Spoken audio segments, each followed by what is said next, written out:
What would you do if you really wanted to eat pork, but you had to cross the street to do it? I'm like, what? It's the weirdest hypothetical question ever. And then we crawl into our mother's lap to curl up with her as we watch a celestial event. But little do we know what we're about to see never happened. Today on Dead Rabbit Radio.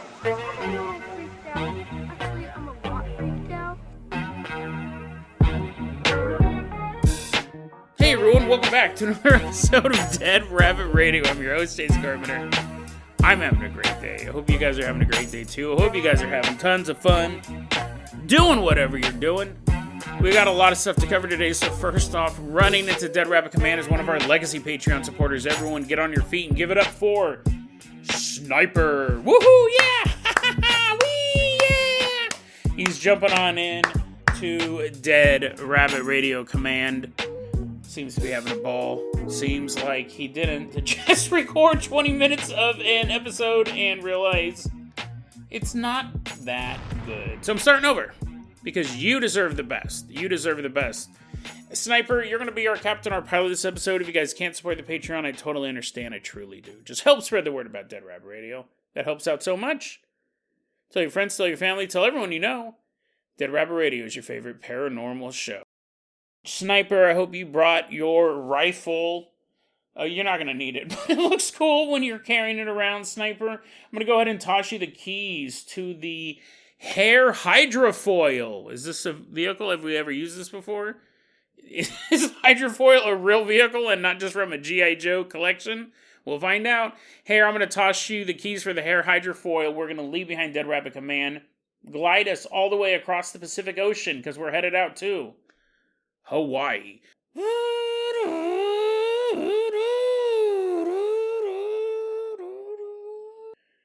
We're headed out to Hawaii. Here's an interesting fact about Hawaii. And maybe this is just my own personal experience. I've met two people who were... This might sound mean, but I almost have to ask. I have to ask. I've met two people. They say they were native Hawaiians. Now, I don't know if that means they were born there, or if, their ancestors, if they had been there this whole time, they're immortal, they're walking around big giant beards. I've met two people who were, at the very least, born on the Hawaii Islands. Maybe their family's been there for generations, I don't know. Both of them were horrible racists. The worst possible racists you could ever encounter in daily life. So racist. And here's the thing. I grew up in Orangeville, California. I knew a lot of racists. I knew a lot of guys who were really into white supremacy. And when I say really into white supremacy, they were covered in tattoos, right? They were covered in racist tattoos.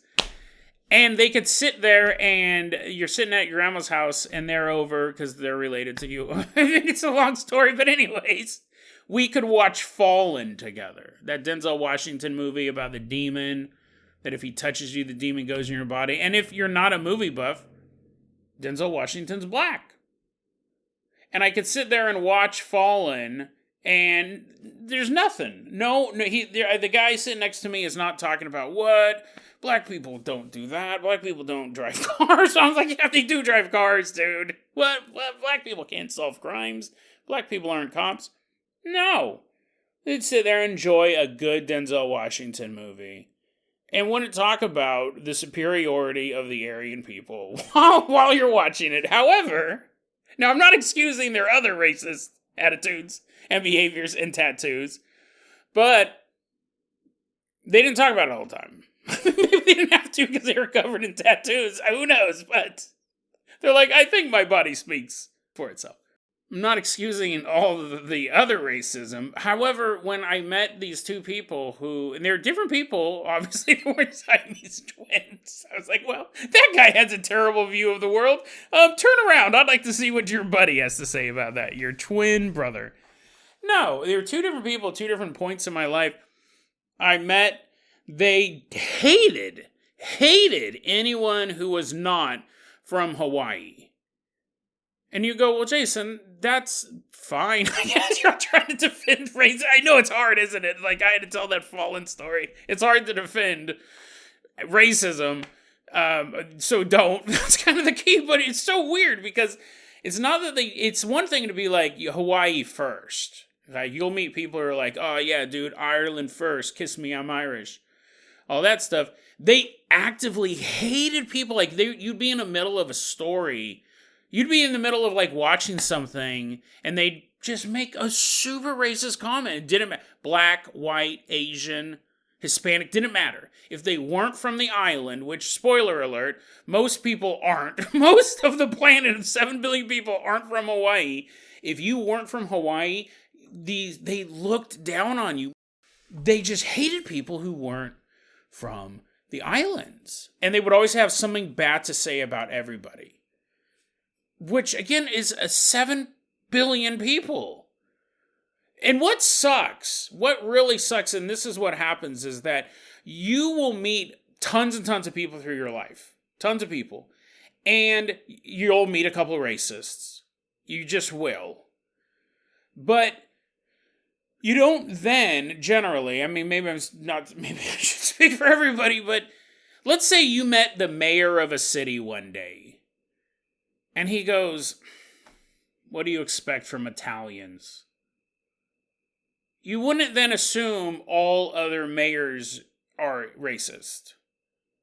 But if you met 2 mayors from 2 different cities, years apart, and you're hanging out with this mayor of this totally different city, and you're talking, and he's like, yeah, things are going good. Things are going real good, but a spaghetti restaurant opened up.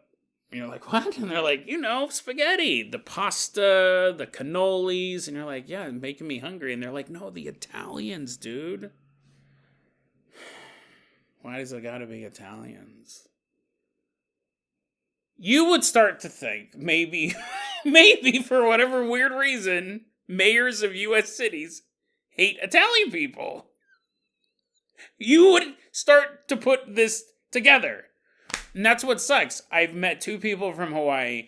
They're both terribly racist people. And they would, like, you'd be having coffee. You'd be out drinking coffee. And you would bring up, like, hey, did you see Mean Girls is now a musical? They're like, yeah, leave it up to a bunch of, mainlanders. That's what they called us. I forgot. That's what they would always say. Leave it up to a bunch of mainlanders to take a lame movie and turn it into a terrible musical. And you'd be like, what does mainlanders have to do with anything? And the mainlanders, everything was their fault. That was it. That was the term they used for everybody. And it's weird because if you were from the Dominican Republic, you think they would be like, hey man, we're from an island too. But it didn't matter. Actually, I don't know. They never specifically said anything about people from Haiti or the Dominican Republic, but I imagine when they say mainlanders, they mean anyone that's not from it doesn't matter from another island. Like Australia's like, are we mainlanders? Mainlanders was a term they would just put us down all the time. It's super annoying. And again, it wasn't like colonists. It wasn't like, I know people would be like, oh, colonists, taking over stuff. It wasn't that. Mainlanders. It didn't matter if you were black, white, Hispanic, Asian, Native American. Didn't matter. You were beneath the Hawaiian people. And that really sucks because that's the only interaction I've had with people from Hawaii. Now, I've hung out with girls with Hawaiian names, and they were cool. They weren't from Hawaii. They just had names that were inspired by Hawaii. What does any of this stuff have to do? It has nothing to do with any of the story. I just was like, this sucks. Because now my impression of Hawaii is they're all terribly racist. They hate everyone who's not from Hawaii. And I don't think that's true. But it's happened twice. It's happened 2 times. Therefore, everyone hates. Again, if it was just 2 people who hung out together, I would assume they're just terribly racist. But no. It might be the entire state. I hope not. Anyways, terrible racism aside, we're headed out to Honolulu. Specifically, as I mispronounce all these names, they're like, the mainlander has defiled our state once more. That's it. We're taking down Dead Rabbit Radio. We're headed out to Honolulu. Specifically, we're going to a place called Nu'anu.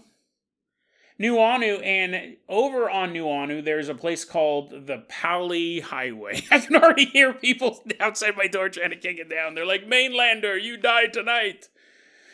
The words are just going to be mispronounced. You're just going to have to deal with me. Eventually, I'm going to start getting to these gods, these deities. They're like, this is why we're racist. This is why we hate mainlanders. They don't even put this stuff into Google pronunciation apps. Anyways, we're driving down the Pali Highway. This is a road that drives from Honolulu to Kaino'i. I guess I shouldn't talk about how racist they are. And then I'd be like, whatever their culture is. These names. I'm sure they're just phonetic. I'm sure they just sound like they're spelt. I've never learned from my mistakes. We're headed out to the Pali Highway. This area is steeped in history, no pun intended, because back in 1795, in this area was one of the, if not the biggest battle in the island's history, the island of Honolulu. This is when Kamehameha finally consolidated his rule. There was this giant battle at Nu'anu. Whatever type of weapons they had. Like, I don't think they had swords. I don't think there's a large iron deposits on the islands. They probably had like clubs and stuff like that. They're like, for Kamehameha, no, swords, not swords, clubs. Ching, ching, ching. They sound like metal because it's the only sound effect I can do. Ching, ching. Sparks are flying. Anyways, this was a battle to unify the Hawaiian Islands. And while this battle was going on, the opposing force, the losers, were pushed off these steep cliffs. There are these steep cliffs. Over 400 enemy troops were pushed off the cliffs. They fell to their death. No! They're probably like trying to fall in the water. Like they see all these craggly rocks. They're like, maybe I can just jump in. They break all their bones the second they hit the water. They're like, oh man, now I'm drowning. Octopus is eating me alive. A long time ago, we did an episode. I actually recently reran it for a Retro Rabbit, Dead Rabbit Radio Retro Rabbit episode about the Night Marchers. And that was kind of a little foreshadowing to this story. The Night Marchers it's a really cool story about basically like this ghostly procession that marches around. Nu'anu is one of the areas this group marches through. I'll put that episode in the show notes if you didn't catch the repeat. But here's the thing. You have this place where all these soldiers died. Are there a bunch of ghosts? Are there a bunch of like ghosts down at the bottom of the cliff going like, give us a rematch, give us a rematch. Go down, jump off the cliffs and we'll fight you on our home turf. People are like, no, we're just going to walk away and you're ghosts. What are you going to do? You're at the bottom of a cliff. What's interesting though, and I got to give a shout out. I found this story on my own. But as I was reading it, I go, I bet you anything, my boy Bennett was on top of this a long time ago. This is probably like 2 or 3 years ago. Bennett, our resident Bigfoot expert and resident Pigman expert, sent me a list. He probably doesn't even listen to the show anymore. He's probably like, what? That different show's still on. A couple of years ago, he sent me a list. He went through every state and found a Pigman story. There's a couple states that don't have one, but as I was reading up the story, I go, you know what, I'm going to check that list, Bennett. It's been on my desktop all these years. I go, I'm going to check that list Bennett sent me. Let's see if, yep, there it is. Hawaii is on the list. Thank you, Bennett. Because we're about to take a look at the story of a pig man, nay, a pig god, named Kamupua. Kamapuao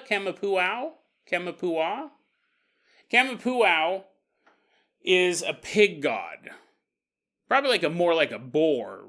Just because if you were going to be a god, you'd want to be like you notice there's no lamb gods.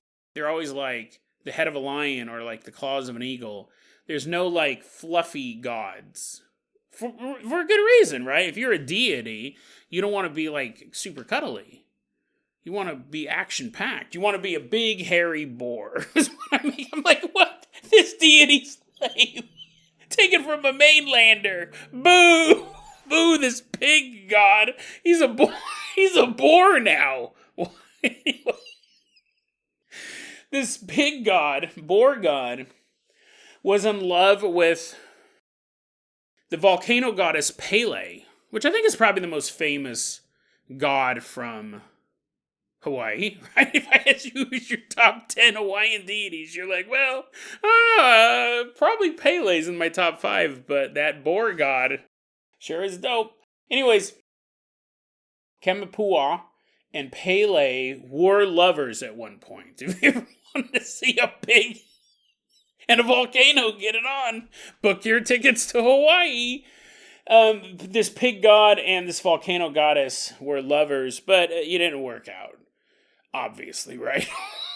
One was a giant pig, and the other one was molten lava from inside the earth itself. It definitely was not a match made in heaven. They were unable to stay together. They became ex-lovers, and they had an agreement. They said, we will never bother each other. So, part of this agreement is a really interesting story. This is a really interesting story because what we're looking at is a paranormal event that may be able to be proven. Repeatable, testable paranormal events. And if this is one of those, I mean, like, this would be fantastic. If I have any listeners in Hawaii remaining, I would love for you guys to tempt this god into your destruction. So apparently, along the road, remember we're on the Pali Highway. That's the dividing line between Kamupawa and Pele.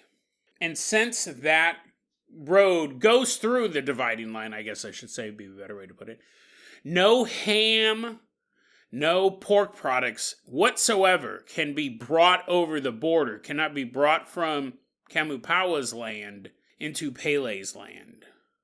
No pork products can go from the pig god's land to the volcano goddess's land. So what happens if you do, right? That's kind of like, yeah, you could go to a mini mart and they say no shirt, no service, but they're not going to stop you. Like if you walk in and you want to buy a 6-pack of beer and a shirt, right? You're like, oh, my shirt got ripped off. Tried to make a left to that volcano over there. It burned it up. It also gave me horrible 3rd-degree burns. Do you have any, like, aloe vera as your skin is still sizzling? You could probably actually, now to think about it, if you went to a Walmart and they said no shirt, no shoes, no service, but you go, I'm here to buy those things. I need a shirt and I need shoes because I want to go to the 7-Eleven across the street and get some ham so I can try out this urban legend. I'm sure Walmart would let you in to buy shirts and shoes. I don't know. Figure that out. Is that paranormal conspiracy? I don't know. Figure it out. Send me an email. Test it.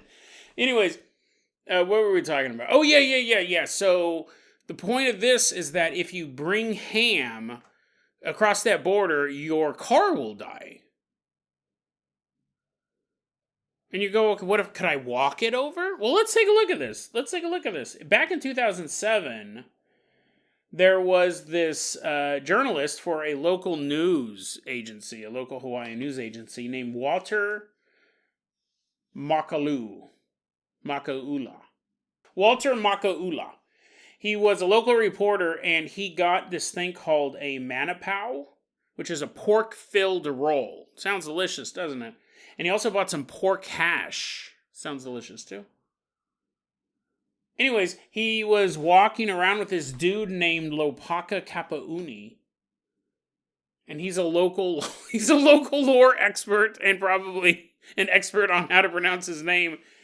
You have Lopaka and Walter walking through the area.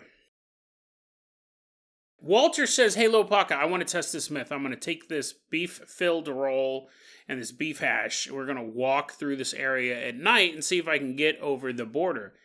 And Lopaka says, listen, this is super dangerous. I gotta let you know, because one time I was on a bus driving through this area, and right when we crossed the border, between the two lands, all of a sudden the bus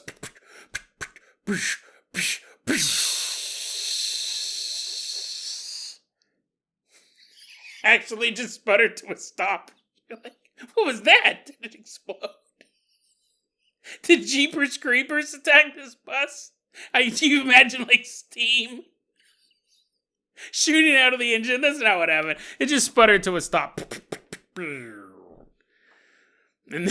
then Jeepers Creepers attacked the bus. Lopaka said the bus slowed to a stop, and the bus driver got really pissed off, and he turned around and he said, "Who's got the pork?"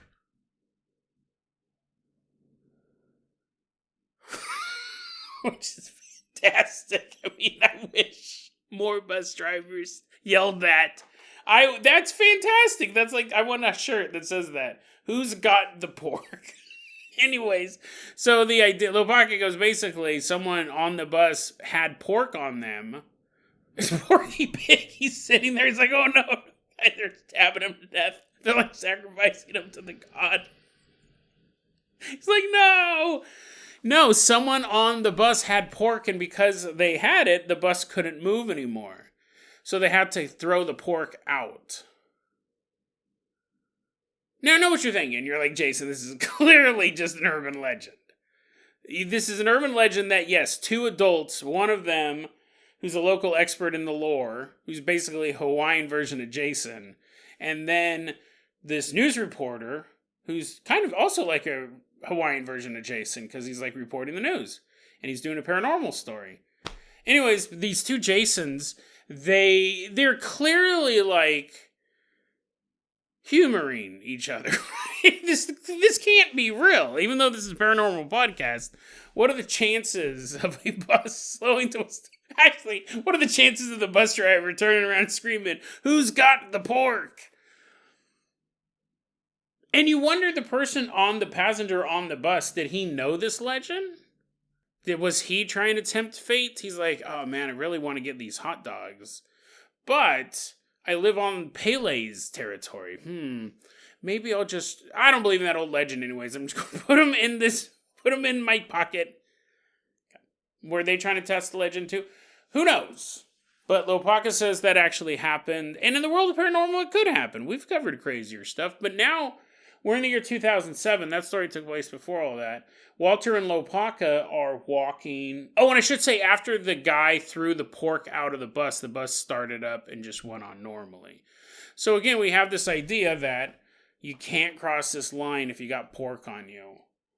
Well, Lopaka and Walter are now walking through this area. It's nighttime. It's 2007. They have flashlights, and they don't want their car to break down.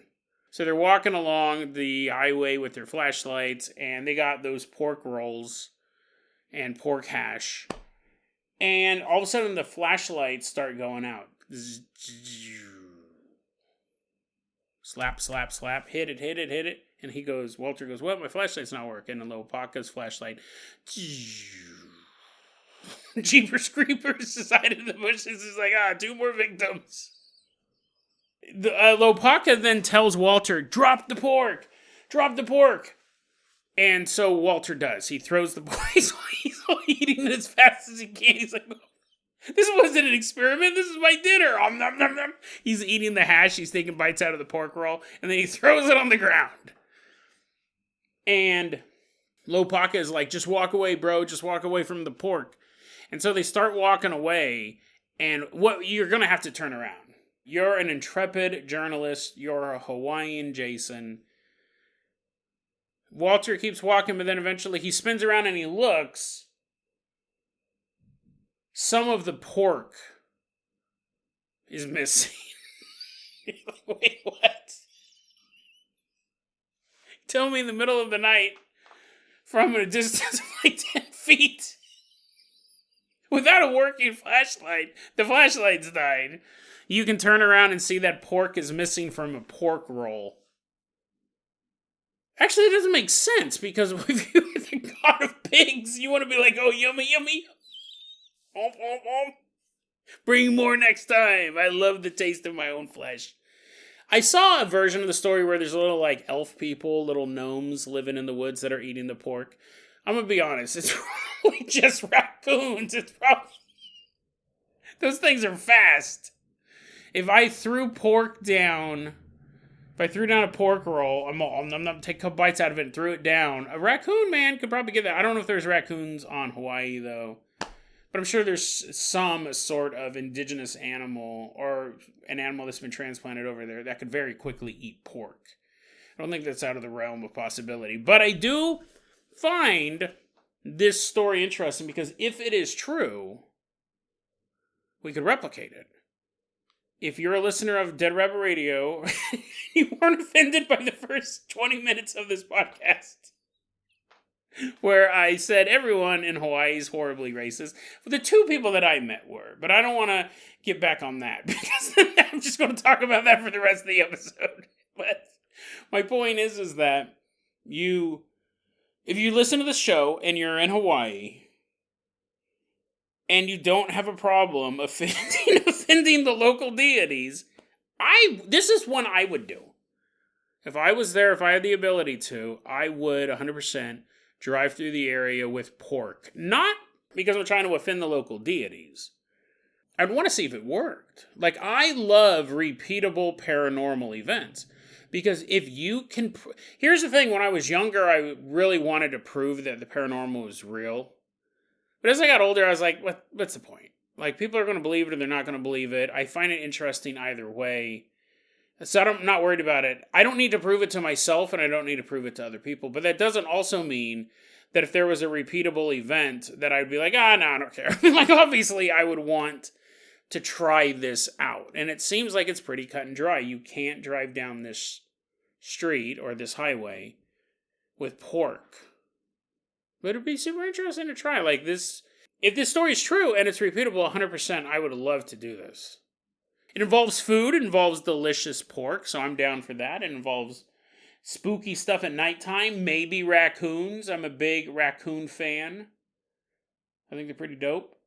I'm down. If you live in Hawaii and you promise not to murder me, you promise not to kill me in some sort of hate crime against the mainlanders, I would be more than willing to fly out to Hawaii and try this out. If this podcast is not immediately banned in that state, I would love to. And I'd love to meet Hawaiians who weren't racist. That would be great too. That would be the most paranormal event of all. I'd be like, what? You guys exist? Wow! You guys don't hate every ethnicity on the planet that's not yours? It truly is. It truly is a paranormal October. It's the weirdest story I've ever covered. Sniper, let's go ahead. Do we have time? What were the two... Oh, yeah. This last story is really short, and I think it's a great combo. Sniper, let's go ahead and touch the keys of the Carpenter copter. We are saying goodbye to Honolulu. Fly us all the way out to an apartment complex. This is a really short story. Very sweet story, almost. Very... almost counterintuitive to what we normally talk about on Dead Rabbit Radio, but I just love this visual. Yesterday's episode, we talked about the hot air balloon false memory thing. And I personally find that very intriguing. I don't know if I did the best way telling it. I think I spent too long talking about it, and I think I kind of jumped from subject to subject. I was almost too excited to talk about it. I thought it was so weird that you had multiple people experiencing the same thing over and over again. This shared false memory of riding in a hot air balloon. I don't know how well it came out in me telling it, but I found it intriguing. And this is kind of the same thing, but it's not shared. Let's take a look at it. People did have similar memories, but let's take a look at this. We're going to meet this young boy, very young boy. We're going to call him Charlie. It's summer 1997. It was getting late, and my mom kept telling me that I had to stay up. What? Mama? What, Mama? Me stay up? Yes, Charlie. Stay up. Tonight's the night. Charlie's 3 years old, so he doesn't really have much power over what he's all trying to fall asleep. She's poking him with a stick. He's like, okay. Sorry, Mommy. He doesn't really have a lot of power over what he does, what he can do. So when his mom's like, you gotta stay up, he's like, I stay up, Mommy, for you. I love you. And the mom she's adamant that he stays up because tonight is a once-in-a-lifetime event. So they end up, as the night continues on, Mom walks out to the balcony and she brings Charlie, little Charlie, with her. And he crawls up on his mama's lap. And they both look out into the dark night sky. Charlie sets this up by saying, quote, I know everyone here is going to say that it must have been a dream, or my brain blew things out of proportion since I was so young. But what I saw was so unreal. It's been burned into my brain.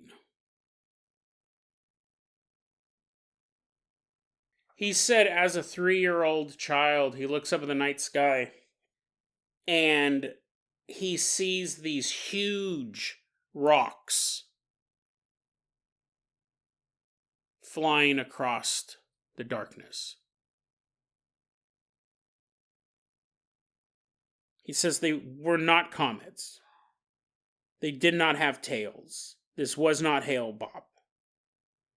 He says these were rocks that were bigger than the moon, soaring across the sky. He said, even when I was 3, even as a child, and I'm seeing this, I knew this was impossible. I looked up and saw these massive asteroids tumble across the darkness, and I knew it was impossible. Nothing could be that big. But his mom's holding him tight in her lap. And he continues to see these giant chunks of stone slowly tumble throughout the night across the horizon.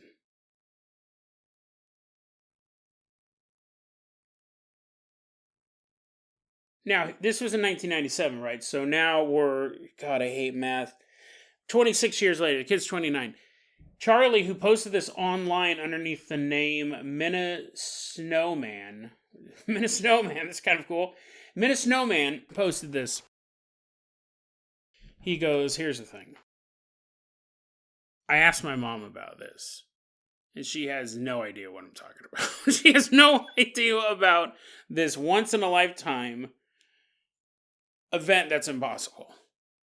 He goes, obviously as an adult, nothing could be as big as the moon soaring through the sky unless it was incredibly close. Or that big. Far away, but that big. It's not in any history textbooks. It's not in any science textbooks. I'm sure he's 3 years old. He's like, wow. And then when he's getting ready to go to school a couple years later, he's like, oh, kindergarten. I wonder if we're going to read a book about those giant rocks. No one else knows what he's talking about. He's in middle school. He's like, oh, now the real science begins. Now they'll teach me about those big rocks in the sky. No one else remembers this. There are other people who remember things that are similar because people were kind of posting about this, but nothing in that same year. And a lot of people said, you might have just seen Hale-Bopp. I remember when I saw Hale-Bopp, I couldn't imagine anything was that big. I remember my buddy Josh took me out into the boonies. He's like, you got to see this thing. I had seen Halley's Comet. I was kind of like underwhelmed. I was like, oh, that's it? Boring. Boring, a celestial object that swings by every 70 years. Yeah. But went and saw Hail Bob is massive. And what's funny is I think in my memory it's bigger than it actually was, but who knows? I had never seen anything like that when you're out in the middle of nowhere. You have no light pollution. But that's not that. He goes, it wasn't Comet, wasn't Hail Bob, didn't have a tail. He goes, it was these giant rocks floating by. And he knew as a child this wasn't possible. He knows as an adult it's impossible. If anything, he knows it's even more impossible. His mom doesn't remember it. It's driving him nuts. Because he remembers that it happened. He goes, not a dream. Because even the thing where you go, it's possible that like when I saw Hail Bob, I pictured it as this massive comet in the sky, but it looked like a comet. Like it was fuzzy, and you see the tail and everything like that. Even if he saw a meteor shower and his brain blew the rocks out of proportion, those are still two totally different phenomenons. A meteor shower happens very quickly. You can't actually see the rocks. You just see the flash of light as they're burning up in the atmosphere. He's actually seen these rocks fly by. Very, very interesting story. It very possibly is a false memory. It could be a jumble of incidents. Maybe he watched Empire Strikes Back with the big asteroids flying by, and then later that night his mom took him out to just see a regular old meteor shower. Could be something like that. What I find really interesting about this is if you look at the hot air balloon story we did yesterday, the story isn't, I went in a hot air balloon and I go, what? What am I doing here? Hot air balloons suck. It's the worst thing ever. And them knowing the memory at the time the memory is being formed that it shouldn't be real. It's all people looking back, having a memory of being in a hot air balloon, but no one else remembers they were ever in a hot air balloon. It's like a false memory, or an implanted memory, a government mind control implanted memory, something like that. This one is, even as a child, he knew it was not true. And that's what makes it even more weird. Even as a kid, he's like, this is impossible. At a time when we're still telling kids about Santa Claus and the Tooth Fairy, the Boogeyman. If you want to be fun and cruel, the Boogeyman's real. So if they saw Santa Claus, or the Easter Bunny, we've done episodes about kids seeing the Easter Bunny in real life. I'll put that in the show notes. So if you see, like Santa Claus, if you woke up Christmas morning, you saw Santa Claus walking in your house, you wouldn't be like, what? Santa Claus isn't real. I mean, maybe if you're 27, you're all getting your shotgun ready, you're like, hands up. But as a kid, you'd be like, wow, Santa Claus is real. This was not, Charlie, his brain is like, this is impossible. Nothing can be that big. So what did he see? I mean, it could have been a dream, but again, in the dream, he would have been thinking, nothing's that big. It could have been his mind blowing things out of proportion, but again, his mind is telling him nothing can be that big, and yet his mind is still seeing these giant rocks tumble through space. It's a mystery, and it's a mystery only one man has the answer for. He's the only one who's experienced this particular one. Other people, like I said, in the comments have said, I saw something similar, but it was at different time periods, and they didn't really go into as much detail as Charlie did. So it's possible maybe that other people have seen something like this. I shouldn't say he's the only one who can solve it, but you know what I mean. This is not something that we could replicate. We can, unlike the pork story in the first one. It's something that these children have seen, and it could be a lot of different things. It could be he had an experience with aliens, and this is the memory they gave him. It was faulty. I think most time the aliens don't want you to remember anything, and then there's a fail-safe. If you do remember something, you're going to just remember waking up and you see someone standing in the darkness at the foot of your bed. And then if you start to do hypnotic regression, then you may actually see the gray aliens, more than one, surrounding your bed and holding you down and then taking you to the ship. They don't want you to remember anything at all. That's the first thing, but they seem to have these safety fail-safes built into it, right? It's possible this was some sort of alien abduction. The mother doesn't remember it because the mother was an alien. that an alien took the form either physically of the mother or hypnotically as the mother and was like, no, you got to stay up. You got to stay up tonight. I want to show you something. This was an alien abduction event. That's one possibility. A creepy possibility. But like I said, when I started the story, I go, it's kind of a cheerful one. You're like, yeah, what's up with all that scary alien talk? I don't want to go to bed now. The imagination of a child, right? Like, I don't think he made it up. I don't think it's, when I say the imagination of a child, I think that when you're a kid, we were all kids at some point, some of us still are. We were all kids at some point. You remember, just as much as I do, the amount of fun and whimsy, for lack of a better word, that we would get simply by walking outside. Nowadays, when we drive to work, right? We put ourselves in a little box, roll the windows up, control the climate, and move from one place to another. But as a child, just walking by a grove of trees, your imagination could run wild. What could be in those trees? What used to be in those trees? What did the world look like 100 years ago? This patch of land I'm on. What would happen if aliens attacked right now? What would happen if zombies broke in? Well, of course, some of us still think about that stuff today. I was just thinking about zombies attacking last night, but you know what I mean? Like, the world was so magnetic and so full of life. And not just life, full of wonder.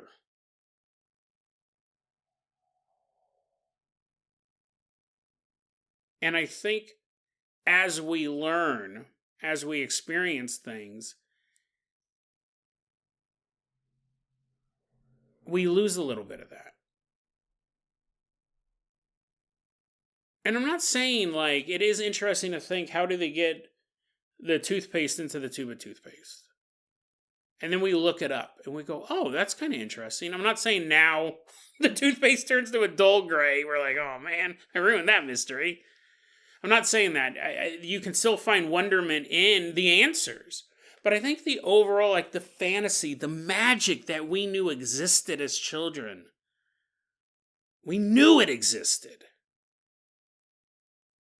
As we get older, we believe in it less and less. But we don't have to. And that's one of the things I love about discussing the paranormal with you, is that we still can find those mysteries, still discover that magic is real. That there are things, good or bad, hiding underneath the canopy within the orchard. We can still believe that there's still a mysterious beauty to the world. That not everything has an answer. And the things that do have answers might have the wrong answer. The wrong answer we've been told all this time. Answers such as, nothing can be that big. I don't know what he saw. And there's 1,000 different things. False memory, alien abduction, sight beyond sight, actually seeing. Maybe it was a typical meteor shower, but for whatever reason, he could perceive the individual asteroids, meteors tumbling through the atmosphere. I always liked this old quote, and I don't know if I could ever find the clip again, but it was about martial arts. And this martial arts master said the reason why it's important to teach kids martial arts is because they still believe in magic. They still believe you can do anything. And since they believe they can do anything, they believe that they can master these arts and they can become superhuman. And that's the mindset we need them to be at when they start training. I've always thought it was super interesting, and it makes sense when you do a display and someone punches through brick. As an adult, we understand how you're able to punch through brick. Kind of. I mean, the answer is you have to imagine your fist going through that brick. It's superhuman to be able to... I know that there are tricks where people will shave the wood a bit. But there are some people who can punch through brick. Because they believe that they can. That's a big piece of it, is that they believe that they can. They see their fist going through. They're punching through the brick into their mind and in their body, so their hand goes through the brick. And you have to start believing that at an early age. If I gave you a brick and said, punch this, punch through it, you're going to think it's one of my saw traps. I keep talking about my low-budget saw trap. The wonderment of a child. I love it. And I find this story absolutely fascinating because even with the brain of a child, even when he believes that magic is real, and the world is full of mysteries waiting to be solved, and then new mysteries yet to be discovered, he still sees this celestial phenomenon and says, even in a world where Santa Claus exists, even in the world where the darkness can hide the cruelest of boogeymen, even in the world where magic waits around every corner,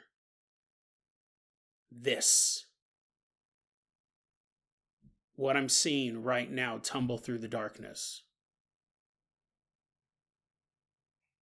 is impossible. But is it?